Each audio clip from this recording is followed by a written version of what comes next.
Senhoras e senhores, dando continuidade às apresentações do painel número 2, compõe a mesa para a apresentação do segundo tema, a importância do sistema de saúde e de assistência social na proteção e no atendimento às mulheres em situação de violência doméstica.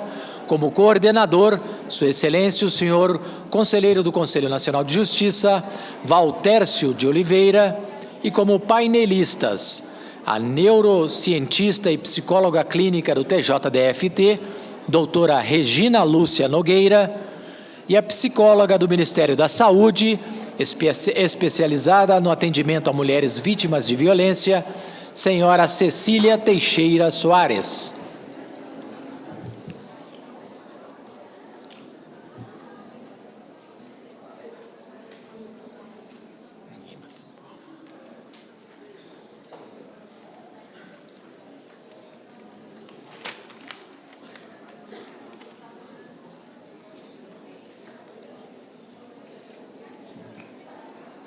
Desculpa, só um minuto, ficou um papel na minha bolsa, né?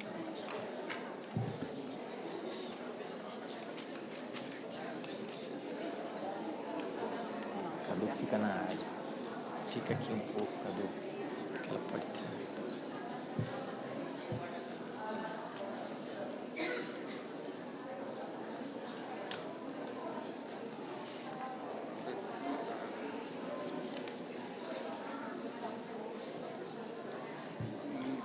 Da senhora que eu estou procurando. O quê?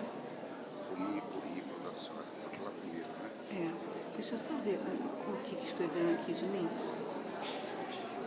Por quê? Então, o meu é outro. Nossa, é muito grande. Vou tentar resumir.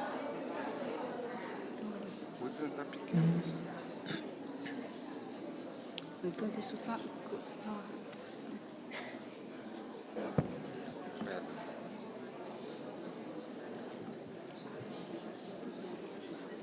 Vou cortar também, vou facilitar aqui e vou ver se dá para cortar mais. Para uso da palavra, o conselheiro Valtércio de Oliveira. Alô? Bem, uma boa tarde a todos. É uma satisfação muito grande estar aqui neste evento tão muito bem coordenado pela colega conselheira Daldice, e de logo já agradeço o convite que ela me fez para presidir esta mesa, em que estou aqui ladeado por duas grandes personalidades na luta, na defesa em favor da mulher. Eu gostaria somente de dizer para os senhores, hoje pela manhã, a procuradora, doutora Raquel Dodge, ela já mencionou aqui para os senhores e para todos nós que a luta das mulheres já começou no século passado, no início dos anos 1900, no sentido já de buscarem a sua igualdade com a igualdade de gênero, buscando uma luta para votar. Eu antecedo um pouco a essa história, somente para reverenciar as mulheres. Nós tivemos, na Bahia, a enfermeira Ana Nery, que voluntariamente se inscreveu para prestar ajuda às pessoas, aos soldados na Guerra do Paraguai, e serviu como enfermeira em Humaitá, em Assunção, no Paraguai, e serviu também na cidade de Salto e Corrientes, na Argentina, tendo prestado um trabalho extraordinário exatamente nos anos da Guerra do Paraguai, 1864, 1870. Eu trago ainda mais uma baiana que se tornou a primeira mulher mártir na independência, na luta pela independência do Brasil. E, em 1822, a freira Soror Joana Angélica, ela defendendo a Casa de Deus, foi morta pelos soldados portugueses que estavam invadindo a Bahia, e, com a baioneta, ela deu a sua vida em prol da causa da libertação e da defesa da instituição que ela congregava. E, por fim, mais uma baiana, que também se tornou a grande guerreira na luta pela independência do Brasil, que foi Maria Quitéria. Ela, nascida em Feira de Santana, cidade próxima a Salvador, e participou intensamente, em 1823, na luta definitiva pela expulsão dos portugueses do Brasil.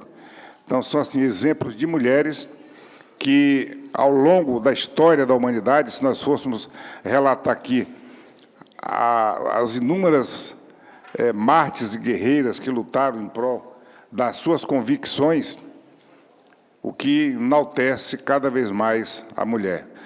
Bem, com este preâmbulo, eu passo a palavra à professora Cecília Teixeira Soares, psicóloga do Ministério da Saúde, especializada no atendimento a mulheres vítimas de violência, mestre e doutora em psicologia pela Universidade Federal do Rio de Janeiro. Foi diretora do CIAM, Centro Integrado de Atendimento à Mulher, serviço do Conselho Estadual de Direitos da Mulher.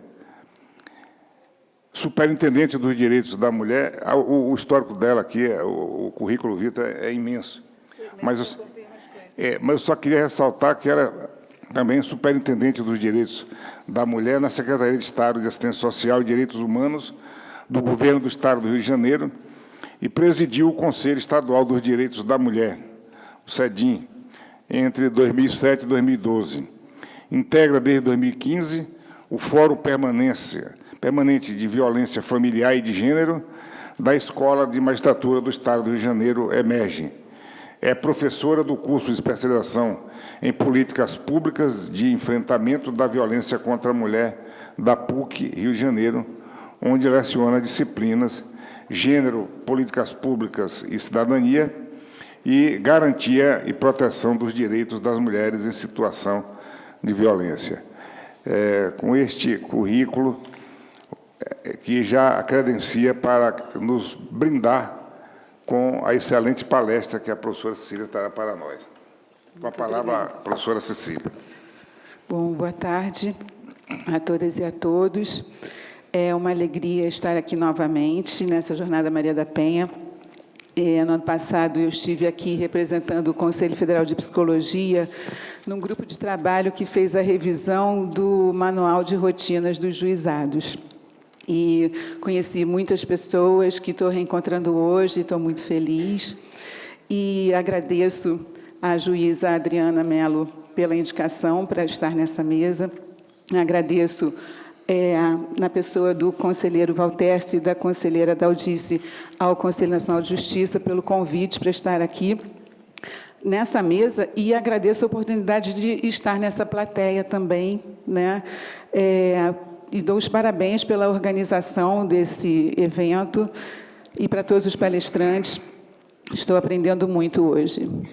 Eu cumprimento a minha companheira nesse painel, a doutora Regina. Nós combinamos trocar a ordem das falas. Combinamos que eu entraria primeiro fazendo uma contextualização da violência contra a mulher e da rede de atendimento, e depois ela vai trazer aspectos mais específicos da abordagem na saúde. Bom, para começar aqui a nossa reflexão, eu queria mostrar para vocês um vídeo curtinho de 5 minutos. É uma gravação do programa Som Brasil, de 1989, de 30 anos atrás, que foi a estreia de Sandy e Júnior no mundo artístico. A gravação não está muito boa, porque é bem antiga, mas serve bem para o meu propósito aqui, que é mostrar uma cena de violência psicológica e ameaça de feminicídio dramatizada por duas crianças de 5 e 6 anos. Juninho e Sandy Chororó.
A gente, olha, eles não cobraram cachê nenhum, que eles exigiram cachê.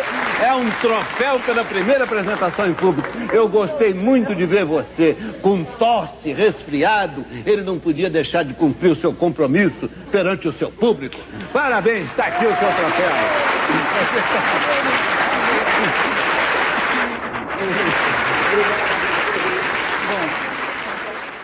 Eu quis que ficasse até o fim, porque faltava a cereja do bolo, que era o menino ganhar um troféu, né? Eu queria destacar aqui, fazer alguns comentários sobre a sutileza dessa banalização da violência. Primeiro, o gestual do menino, né, apontando para a menina, com autoridade, agressivo, cobrando explicações. E eu vi vários vídeos, né, em outros momentos da vida deles, e é horrível isso, né? O gestual e as expressões da menina, né, totalmente submissa e com aquela carinha desperta, tentando arrumar alguma desculpa do que ela estava fazendo no mato. A cara de orgulho do pai. É claro que ele estava orgulhoso pela estreia dos filhos, né? Mas também orgulhoso sem refletir sobre o que os filhos estavam fazendo ali. A plateia que ri e aplaude o tempo todo. E, no final, ainda aplaude de pé. E essa pérola do Lima Duarte, que elogia o menino, dá um troféu para ele e, para a menina, ele dá um beijinho, né? Como é que passa? Ah, já está aqui na letra. Então, está aqui a letra, né? Que eu não vou repetir, mas é só mostrar assim, como esse vídeo ilustra a banalização da violência, porque são duas crianças fazendo essa representação, e eu fico pensando como é que foram esses ensaios, o que explicaram para essas crianças, como é que foi essa história de dizer que vai cortar a cabeça da menina porque ela estava no mato com uma mulher de bigode. E o que o menino entende dessa frase final? O resto pode deixar que eu aproveito. E se a gente tira do contexto da apresentação das crianças lindas e fofinhas que cantam super bem, se a gente vê de forma crua, essa letra é terrível. Deixa eu ver como é que passa isso. Isso. Então, dá um destaque para esse final. Então, eu vou te cortar a cabeça, Maria Chiquinha, eu vou te cortar a cabeça. E isso não é muito diferente, não é muito diferente dessas notícias de jornal, que são fatos reais, que eu escolhi 2 entre os milhares de feminicídios e ameaças e tentativas de feminicídios no Brasil. São recentes esses, né, de homens cortando a cabeça, ameaçando cortar o pescoço das mulheres. Então, aqui, os 2 fofinhos, né? O incentivo à violência se dá, então, de uma forma sutil e glamourizada. Não só o Júnior teve um prêmio pela ameaça de feminicídio, mas todos os meninos e meninas, e homens e mulheres que são fãs deles, dos pais deles, do Lima Duarte, também são incentivados a achar que é bacana essa forma de relação. E essa é a compreensão da psicologia social, que sujeitos que são socialmente determinados e que constroem também a sociedade. Então, é assim que se constroem os modelos de masculinidade, de feminilidade, de relações amorosas. Bom, o Júnior não se tornou um agressor de mulheres, mas certamente ele contribuiu para essa ideia de que a violência contra as mulheres é normal e aceitável em algumas situações, como na suspeita de infidelidade. E a culpa é da mulher. Reparem que ele diz, então eu vou te cortar a cabeça. Quer dizer, eu perguntei o que você foi fazer no mato, eu perguntei com quem que você estava, você não me explicou, então eu vou te cortar a cabeça. Como se ele dissesse, você me obrigou a cortar a sua cabeça. 30 anos depois, em torno de 10 dias atrás, o Júnior tentou mudar os rumos dessa história. 30 anos depois, a mesma plateia ensandecida, 30 anos depois, numa turnê deles, ficou gritando, pedindo que eles tocassem a Maria Chiquinha, e o Júnior disse, isso não é mais aceitável, não são mais os anos 90. Não vou fazer nada com o resto, deixa a Maria Chiquinha em paz. A Maria Chiquinha faz o que ela quiser no mato, não é muito melhor? Então, o Júnior deu um passo na tentativa de desnaturalização da violência contra a mulher.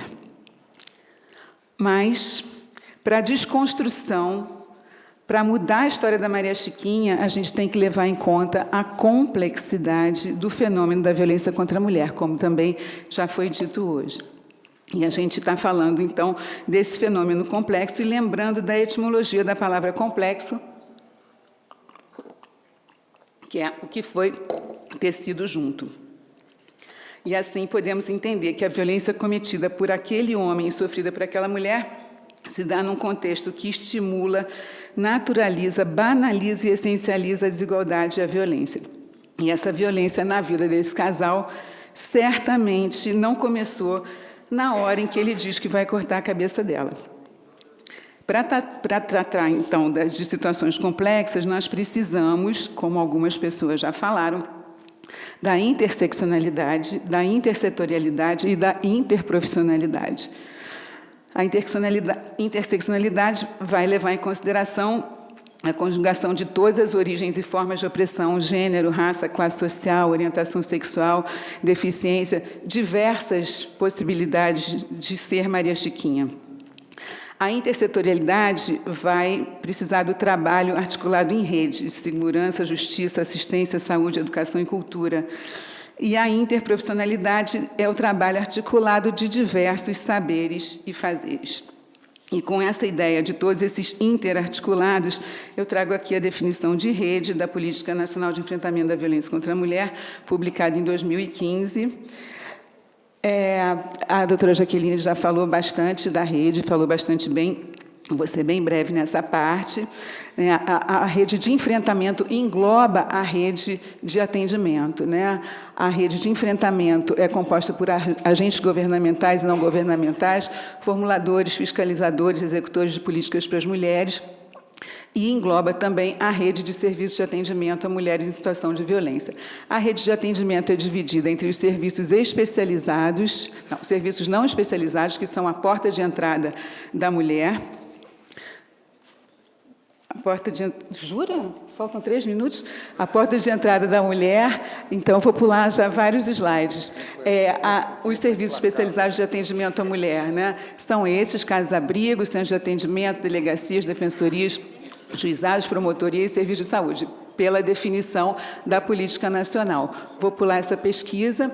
Então, só para a gente pensar, na Maria Chiquinha na rede, como é que seria, certamente a Maria Chiquinha, na hora que ela está com raiva e com medo, o único serviço que ela já ouviu falar foi a delegacia, então ela vai querer ir na delegacia porque ela ouve muito a campanha para denunciar. Deixa eu pular tudo isso aqui.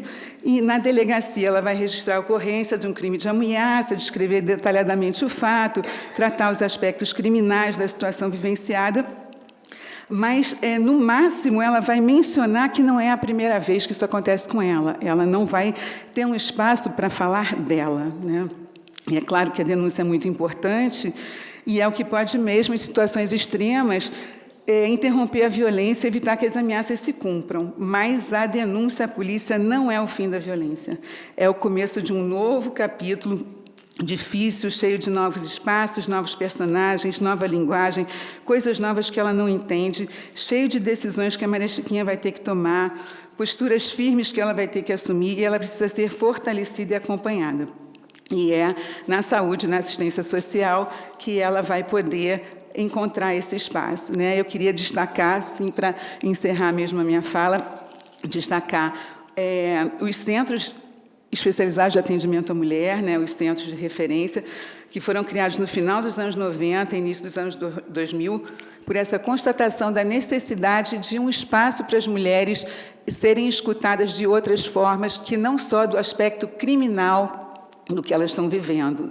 Então, num centro de referência, a Maria Chiquinha vai poder falar, por exemplo, que desde o namoro, 15 anos atrás, o Genaro é ciumento e controla todos os seus passos e gestos, que ela há anos tem um namorado, que ela se apaixonou por outro homem, mas que não consegue dizer isso para o Genaro, que quer se separar porque ele é muito violento e pode matá-la, e por isso encontra às escondidas esse homem fingindo que vai cortar lenha. Ou então que ela estava no mato mesmo cortando lenha, com a filha da dona, sim, porque o Genaro não a deixa ter amigos, ela gosta de conversar com a vizinha, e é no centro de referência que ela pode chorar e dizer que ama o Genaro, e que não sabe se quer se separar, porque é ruim com ele, pior sem ele, e ela tem medo de viver sozinha. Então, pensar no enfrentamento da violência contra as mulheres requer, portanto, entender esse fenômeno na sua complexidade e entender o feminicídio não como um ato isolado de um homem destemperado, mas como a mais extrema manifestação de poder patriarcal, que é perpetuado nas formas mais sutis, como na canção da Maria Chiquinha do Genaro. Canção que agora ninguém mais vai poder cantar ingenuamente e que sirva para estimular a reflexão e a transformação nas relações de opressão e violência de gênero. É isso.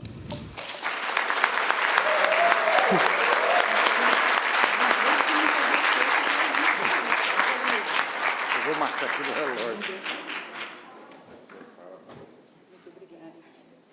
Gente, eu esqueci de dizer muito obrigada. Eu falei é isso, mas eu queria agradecer a atenção de vocês, é que eu estava nervosa com o tempo.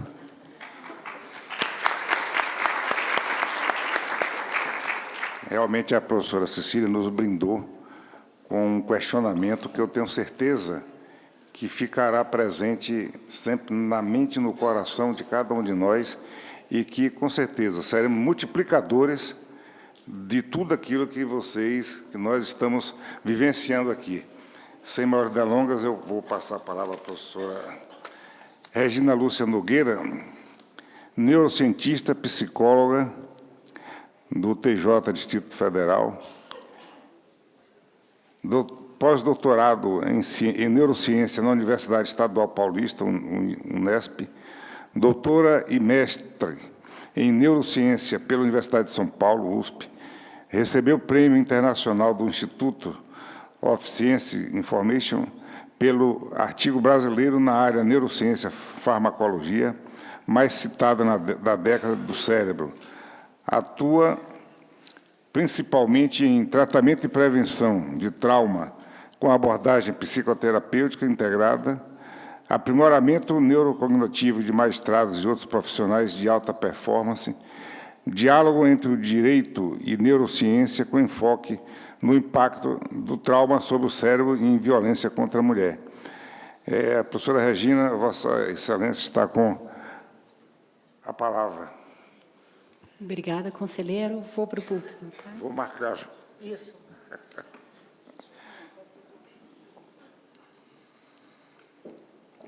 Olá, boa tarde a todos e todas. Eu fiz um pacto com o conselheiro Valtércio, em nome de quem eu cumprimento a todos os presentes, que vai me ajudar a, de fato, eu ter 20 minutos. Ok, já estamos pactuados. Eu gostaria de cumprimentar alguém em especial, que é a desembargadora Eva, decana do Tribunal de Justiça do Acre, que é uma incansável defensora das mulheres e com um trabalho especial com populações indígenas, que sempre me incentiva a seguir nesse caminho de, mesmo quando estamos cansados, né, a gente dizer, acho que tem um pouquinho mais. Um prazer ter a senhora aqui, desembargadora. Eu vou falar, né, dentro desse tema, por gentileza, está aqui o próximo. Eu vou fazer uma apresentação um pouco mais esquemática para que a gente ganhe tempo para que eu possa tocar nos tópicos principais. A primeira coisa que eu quero lembrar é que uma rede de proteção e atendimento, embora por definição é um conjunto de ações e serviços, é formada por gente. Então, cada um integrante da rede que vai fazer a diferença no atendimento dessa mulher. Não existe algo abstrato, né? Existem pessoas que fazem isso acontecer.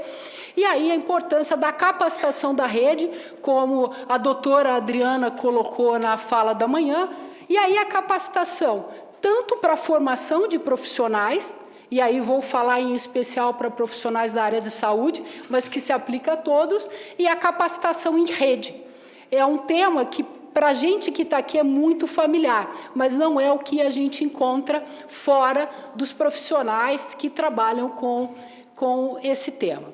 E vou tocar em 3 objetivos. Eu vou falar da violência doméstica como um problema de saúde pública, de mecanismos chaves pelos quais a violência doméstica pode relevar resultados adversos na saúde, e sobre o efeito da violência doméstica sobre o cérebro e como isso é um indicador de risco que a todo tempo está presente, mas às vezes a gente não está com a percepção afinada para o fenômeno. Então, em relação à violência doméstica como saúde pública, eu vou me apoiar. Você começa a falar da violência doméstica como saúde pública já na década de 90, principalmente, Ministério Público, OMS, mas em trabalho publicado pela OMS em 2012, ela vai dizer que tem dois aspectos importantes dessa violência que faz com que ela esteja tanto no campo de saúde, quanto seja entendida como um grave problema de saúde pública. Um é quando se aplica o conceito de saúde e você passa a entender como qualquer agravo e ameaça à vida. Então, é fácil nós entendermos a violência doméstica como sendo um agravo e ameaça à vida, e quando se percebe que a violência doméstica afeta profundamente a vida e a saúde das pessoas e tem um alto potencial de morte. Bom, no ano seguinte, ela publica um outro documento sobre as estimativas globais de violência doméstica e a prevalência e os efeitos na saúde, e o termo que ele usa é que é um problema global de saúde de proporções epidêmicas. Então, estamos aqui em 2013, a OMS, né, e gosto sempre de caminhar, né, sobre algo que me chama atenção nessa jornada, é uma preocupação com evidências científicas, né, já em várias falas. Então, esse é um dado da OMS. Passando brevemente, né, essa é uma publicação que é o Segurança Pública em Números de 2018, do Fórum Brasileiro de Segurança Pública, e a gente tem cerca de 221 mil registros de violência doméstica com lesão corporal dolosa. É o que, nesse momento, ainda é o mais fácil de ser enxergado.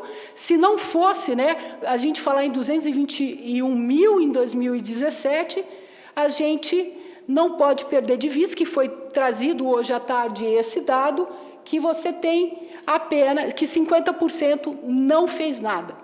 Então, é claro, a gente está falando de cifras ocultas em relação à lesão, à lesão de mulheres vítimas de violência. Quando eu falo dos mecanismos-chave pelos quais a violência doméstica pode levar a resultados adversos à saúde, de novo a gente vai para uma publicação da OMS, que ela vai dizer que tem 3 mecanismos chaves pelas quais a violência por parceiro íntimo, e lembrando que esse termo violência por parceiro íntimo é utilizado na literatura mundial e é sinônimo de violência doméstica. Então, 3 mecanismos chaves que podem levar a resultados adversos na saúde. Então, mais conhecido o trauma físico, não temos dificuldade de visualizar a parte dele, o trauma psicológico / estresse e o medo e controle. E aí eu acho muito elucidativo essa figura, que é as vias e efeitos sobre a saúde, a saúde causada por violência por parceiro íntimo. Então, quando a gente parte de violência doméstica, o trauma físico, a gente encontra danos músculo-esqueléticos, tecidos moles, trauma genital, isso é externo. Se é externo, é mais visível. E lembrando que muitas mulheres vão chegar ao sistema de saúde tendo batido o olho na porta, rachado a cabeça porque caiu, ou seja, chega o fenômeno, mas não necessariamente ela vai dizer eu fui agredida. E lembrando que esse trauma físico é causa de invalidez, deficiências, incapacidades e morte ou por doenças, por homicídio e também por suicídio. Aqui é um pouco mais fácil de visualizar. Quando a gente vai para o trauma psicológico e o estresse, a gente vai ter impacto sobre a saúde mental, com vários transtornos mentais, que eu vou insistir nessa jornada de chamar de transtornos cerebrais. A questão da palavra mental, às vezes gera a impressão que é um transtorno como se fosse um transtorno aural, algo que acontece em outro local que não seja mulher. Nada do que é psicológico é possível sem um substrato neurobiológico. Não existe psicológico sem cérebro. Então, quando eu falo de transtorno psicológico, eu estou falando de transtorno cerebral. E aí, lembrando que, como consequências indiretas, eu posso ter trauma psicológico gerando alterações que levam a transtornos mentais e, por consequências, por exemplo, ter hipertensão. A mulher chega com hipertensão e eu não consigo correlacionar que essa hipertensão, na verdade, é uma consequência indireta de uma violência sofrida. Novamente, a gente segue com cifras não contabilizadas e com fenômenos não percebidos, porque a mulher está falando de hipertensão ou ela está falando de doenças cardiovasculares.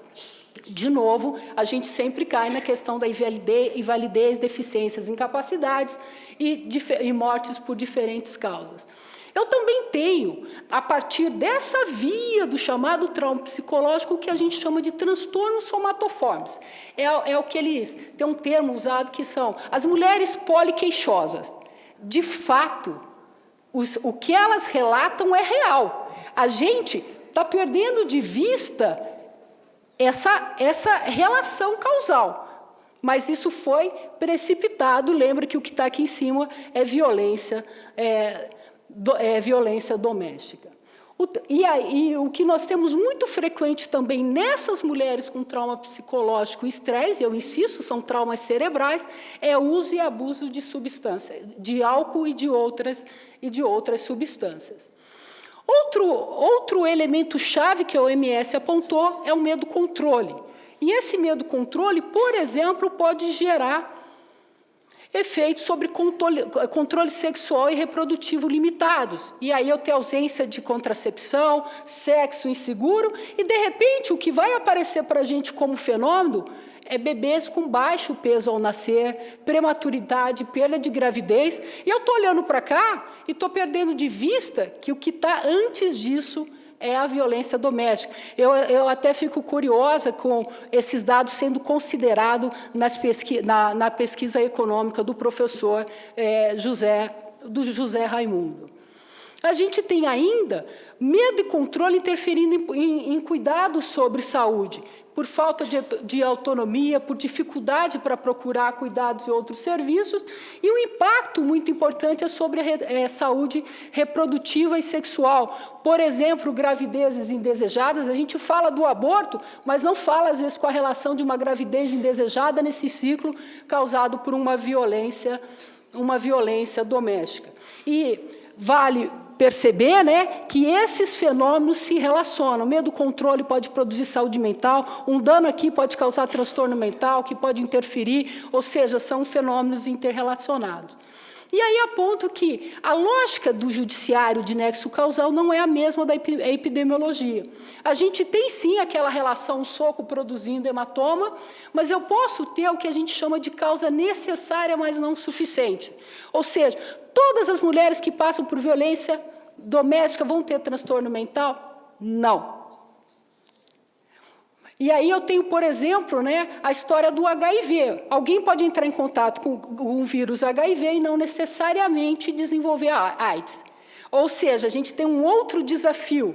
Como eu vou enxergar essa relação onde não tem uma relação causal direta? E, finalmente, a ideia do fator de risco, que é o que aumenta a probabilidade de um dano acontecer.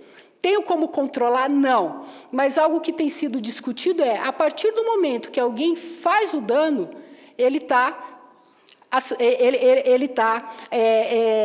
se responsabilizando ou deveria ser responsabilizado pelas consequências de colocar a saúde de alguém em risco. Bom, então aqui só lembrando, a lógica do causa-efeito, mas em saúde a gente tem algo muito mais complexo do que simplesmente essa lógica causal. Então, um exemplo aqui, a violência doméstica pode causar estresse, causa alteração no cérebro, gera depressão, tem alterações imunológicas e o que aparece é uma doença autoimune. E não tem investigação do que está para trás disso. E mais, a gente tem um enorme desafio de além de fazer as relações, também você não vai ter exame de corpo de delito para demonstrar que a violência ocorreu. E mais, isso tem variáveis. Como é que era, se essa vítima sofreu um trauma precoce, se é uma cidade com pouca segurança, se ela tem sedentarismo, se tem obesidade, se tem estresse, ou seja, vários outros fatores podem estar presentes que agrava a questão da violência doméstica. Então, aqui lembrando que as primeiras manifestações de uma doença crônica podem surgir muitos anos após o evento ter ocorrido, mesmo que tenha sido um evento único. E aí eu acho que precisamos colocar uma variável importante nessa equação dos fatores de risco e na questão da relação da violência doméstica e família, que é o cérebro. A importância da gente colocar o cérebro nessa equação. E aí quero entrar no efeito da violência doméstica, especificamente sobre o cérebro. E aí, de novo, corto mentais, eu acho que nos ajuda a compreender muito que a gente está falando de transtornos cerebrais. Então, quando eu estou falando de trauma psicológico e medo e controle, a gente já viu essa figura, eu tenho que lembrar que o nosso cérebro está em constante mudança e que as experiências que a gente passa estão modificando o nosso cérebro. Então, a violência doméstica é uma experiência que modifica o cérebro em direção à doença.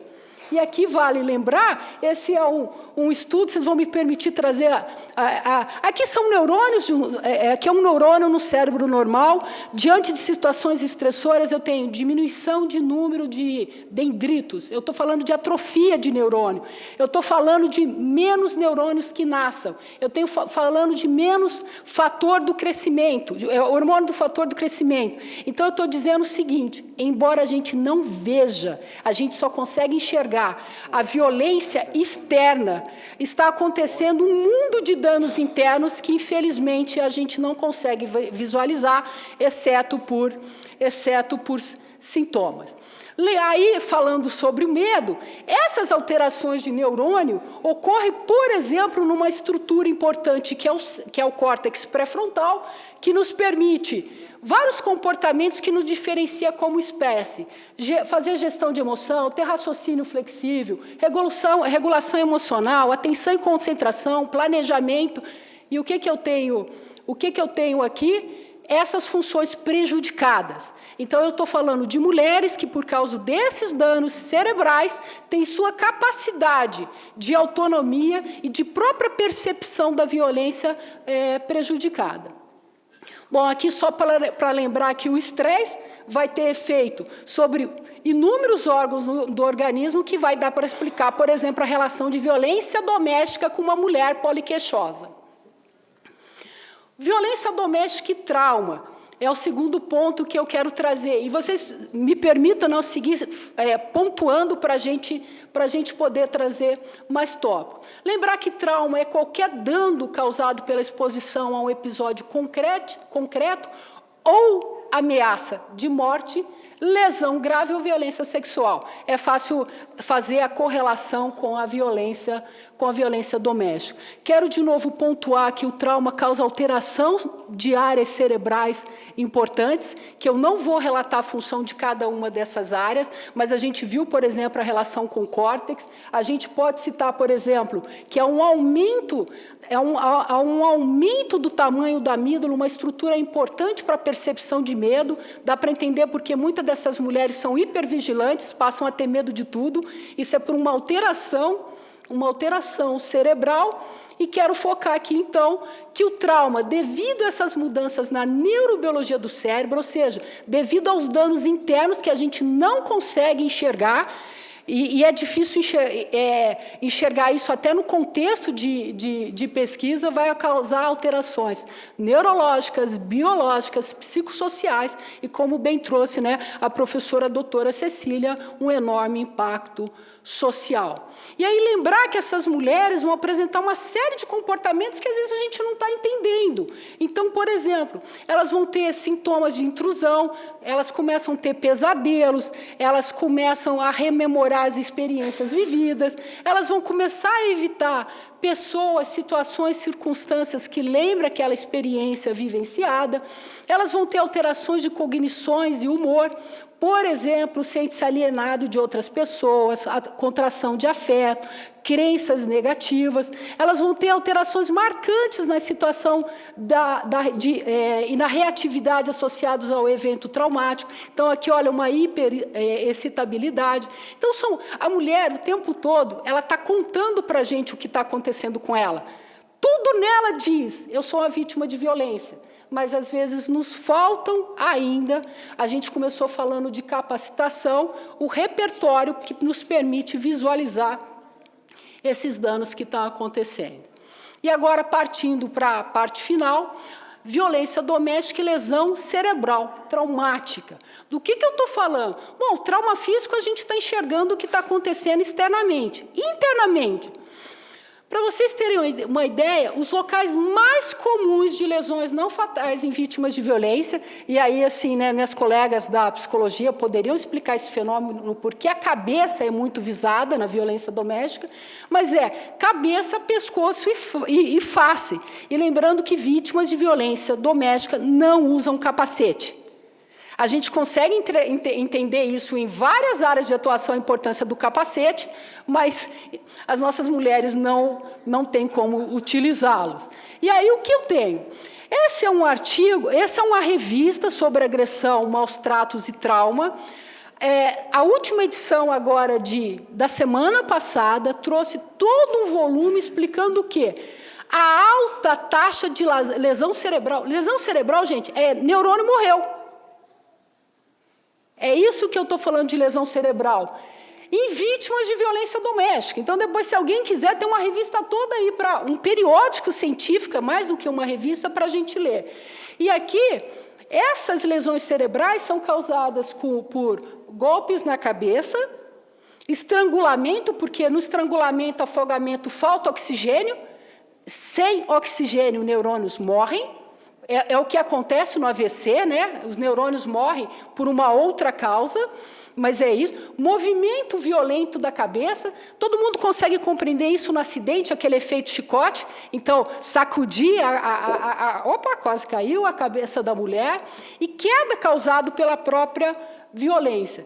E o que nós temos frequentemente, não há sinais físicos do que a lesão cerebral pode ter ocorrido. E, às vezes, o que acontece é inúmeras violências e tendo um efeito cumulativo.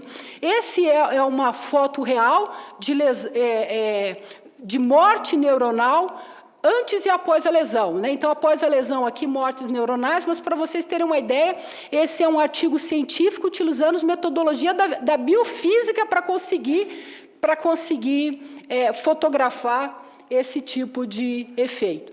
E aí, uma série de sinais para a gente verificar que essa mulher pode estar com lesão cerebral. Então, cefaleia, a poliqueixosa, cefaleia, tontura, sentindo deprimido ou cheirosa, irritação, frustração, inquietação, pouca concentração, distúrbios do sono, esquecimento. Ela está contando isso para a gente o tempo todo, né? Que tenhamos olhos e ouvido para ver. Eu fiz uma cola da apresentação do professor Dr. José Raimundo hoje de manhã, porque eu falei, olha, o que eu estou falando é de neurociência, ele está falando de economia, mas os dados que ele traz é o quê? Não consegue se concentrar, não consegue dormir bem, não consegue tomar boas decisões, se sente estressada, não está feliz. Pela economia, ele chega aos mesmos dados que a gente chega pela neurociência.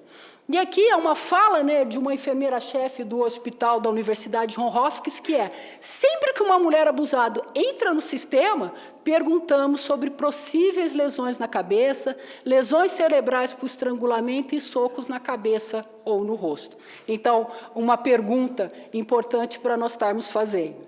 E agora, né, finalizando de fato, então, quando a gente pergunta qual é a região do corpo é mais impactada pela violência doméstica, a resposta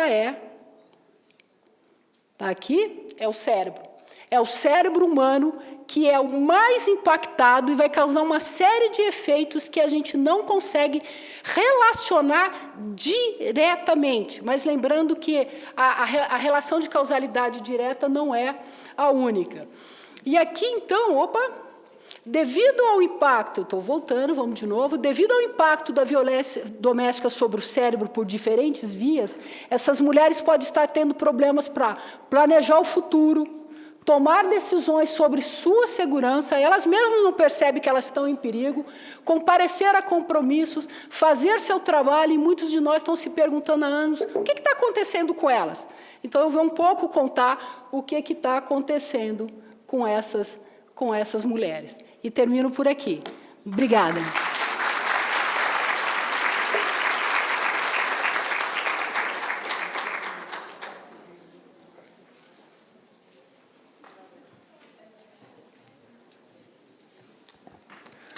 Bem, como as senhoras viram, os senhores também presenciaram as duas palestras brilhantes, que eu tenho certeza que estão impactando o cérebro, mas de forma positiva. Que ótimo. Muda também o cérebro. Bem, eu quero agradecer a minha amiga. Eu quero agradecer a minha amiga, conselheira Daldice, parabenizá-la pelo êxito desse evento, que com muito amor e carinho ela vem cuidando já há algum tempo.